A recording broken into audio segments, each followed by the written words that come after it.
Hi friends, my name is Chaitanya Patke and welcome back to my YouTube channel. In this video, we are going to cover a pretty interesting topic. The news came out yesterday and it spread like absolute wildfire, and people were actually amazed and shocked at this development. No particular reason was given by Sunrisers Hyderabad. Not only a thankful note or conciliatory note for Aiden Markram for his services as a captain of the previous year, although it didn't end very well. They could have been courteous. They just announced on Twitter with a big photo of Pat Cummins that he will be the upcoming leader for Sunrisers Hyderabad in the 2024 IPL edition. He has replaced Aiden Markram as the captain of the franchise. Aiden Markram will continue to be a part of the playing 11 and one of the most vital players. So I don't think that this decision is actually very good, or this decision might work out in the longer run, because we know historically Sunrisers Hyderabad hasn't been able to tactfully or diplomatically manage the issue. Sorry for that, the issues related to captaincy, as well as some of the coaches. Two examples that I am going to give you.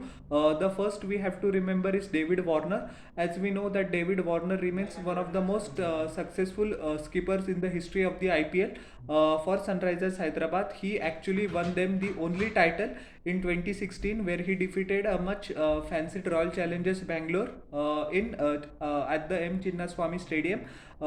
Consistently under his captaincy, Sunrisers Hyderabad, except for I think 2017 season, qualified for the playoffs as well. Either they finished at number 3 or number 4, despite the fact of not reaching the final, but they were one of the most consistent sides. What happened in 2021, that all of the with 3 or 4 consecutive defeats in the starting games itself, there appear to be some cracks in the team management, where David Warner publicly questioned the decision of promoting Manish Pandey in the middle order of head coach Tom Moody as well as Trevor Bayliss, and that didn't sit very well with both of them. After some losses, it was evident that David Warner and Sunrisers Hyderabad are going to go in very different directions. A pretty emotional scene where all the Sunrisers Hyderabad could relate to, where David Warner actually carried drinks for Sunrisers when Kane Williamson was named as the captain, and from the next match, the team management actually decided that they won't consider David Warner for any further selection in this franchise. So for the remaining 1 or 2 games, David Warner came with the Sunrisers Hyderabad flag, but he actually not sat in the dugout. He actually supported them as a fan, which was very painful to see. And Sunrisers Hyderabad didn't even show some courtesy, show some respect and loyalty to David Warner for all his contributions as a captain to all these years that he actually did. But actually the Telugu people, the Hyderabad people, didn't forget his gratitude when, as a Delhi Capital skipper, David Warner came in last year. There was a huge roar from the crowd in Hyderabad because they still love him, and for them Sunrisers Hyderabad is David Warner and David Warner is Sunrisers Hyderabad. So that amount of love cannot be snatched away from Sunrisers. But now that relationship in the past, David Warner will firmly represent Delhi Capitals, and he actually skipped them due to the absence of Rishabh Pant last year.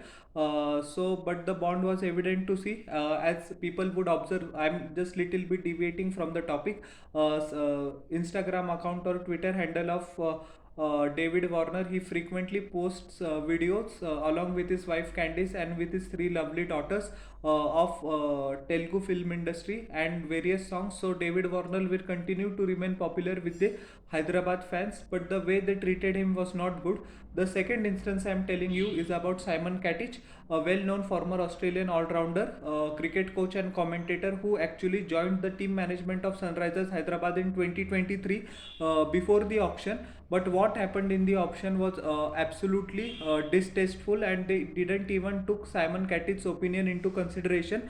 Sunrisers Hyderabad bid for many players according to Simon Katich himself. I'm not making up that myself. Simon Katich said that many players were bought without taking him into confidence, nor his opinion was considered. So out he felt very disrespected and he quit the franchise before the start of the 2023 season and just after the auction. So they don't treat their captains pretty well, and now this is the third instance that they have sacked Aiden Markram. granted that Sunrisers Hyderabad didn't perform up to their potential in the 2023 season. They finished 10th out of 10th in the league and just could win 4 games out of the 14. But we have to take into consideration that there was an over reliance on the Indian player which actually backfired pretty horribly for Sunrisers. They didn't play their cards well at the auction. The same instance was clarified by Simon Katic as well, and that came back to haunt them. One or two matches could have easily gone their way. If they had won their matches, they could have finished 8th position. But that didn't happen, and Aiden Markram was fired unceremoniously yesterday. We don't have to forget that in the SA T20 League, 2 editions have concluded, and both the editions have won by Sunrisers Eastern Cape, the team which is owned by Sunrisers Hyderabad. All the 6 teams in the SA T20 League, that is the South African Cricket T20 League equivalent of the IPL, are owned by the Indian teams, no doubt. But he has performed pretty well as a captain, and his tactical nous has always been appreciated by the commentators as well. Aiden Markram is gradually now coming into his own as a limited overs format captain as well. Whenever Temba Bavuma is injured, Aiden Markram is the captain of South Africa in the T20 as well as the ODI format, and he has done exceedingly well, not only as a player but also as a captain. We don't have to forget his magnificent century in the second test match on the minefield of a pitch. So he's coming into on in his batsman as well. So in my humble opinion, he could have been at least given one more season, and then Pat Cummins could have taken over. Now many people will ask me in the comment section why I'm against this decision, because as we know that there is no doubt that Pat Cummins is one of the best players of all time, and this generation certainly. He has proved his worth as a captain as well. He drew the Ashes in 2023 in England when England was playing baseball, and that is no mean feat at all. He won the first 2 test matches. Then Australia, after the injury of Nathan Lyon, came off the rails a bit, but we have to give credit to England for a solid fight back. Then against all odds, he defeated Team India at the Narendra Modi Stadium in front of more than 1,30,000 final 30,000 fans in the final. He performed exceedingly well with the ball as well, fulfilled his role as a skipper, shuffled the bowlers brilliantly well. His field positioning was amazing, and Australia won the title under India's nose. We don't have to forget that it is a pretty big scar on the what you say on the psyche of the Indian fans. And Pat Cummins actually with full confidence mentioned before the start of the tournament that he was looking to silence the big crowd which will definitely be against them, and he did exactly that. So his captaincy credentials in the T20 as well as the ODI, as I'm sorry, not in the T20, in the Test and ODI formats are well documented, no doubt. But what is his historical performance in the IPL or the other T20 leagues? He doesn't play any other T20 league. He just plays the IPL. He has appeared in some games for the Big Bash League, but as we know, the Big Bash League coincides with the Australian summer, so he's pretty much busy with the Australian team as well, doing national duty. He turned up for Delhi Daredevils, then which is now Delhi Capitals, and didn't perform exceedingly well. He was released by the franchise.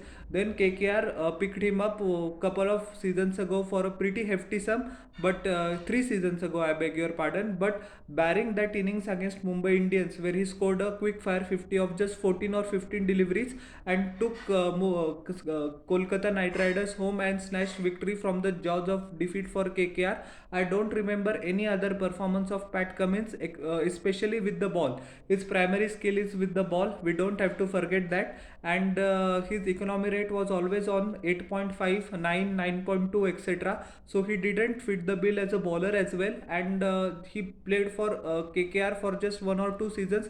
KKR released him. He missed the entirety of the IPL 2023 due to his concentration on the Ashes as well as the World Cup. He publicly said that. So I think so he doesn't value IPL as much as other cricketers do, and I'm not questioning his integrity or committee, but what can he bring to the table which Aiden Markram didn't. So if they could have continued with Aiden Markram, they at least could have had some sort of continuity with it. They could have built on from the last season. Despite the fact of finishing last, there were many positives for Sunrisers. They could have worked on the positives in the camp which are currently going on, and we could have expected a completely different avatar of Sunrisers Hyderabad. But that didn't happen, and the team management as well as the owner jumped the gun and unceremoniously sacked Aiden Markram and appointed I beg your pardon, Pat Cummins as captain. So hopefully I am proven wrong actually. I wish Sunrisers Hyderabad all the best, no doubt about it. But certainly this is not a good decision, at least for now. So how did you like my analysis of this topic? Please tell me in the comment section below, and don't forget to like, share and subscribe to my channel and press the bell icon for further notifications. We'll meet in the next video. Till then everyone, bye.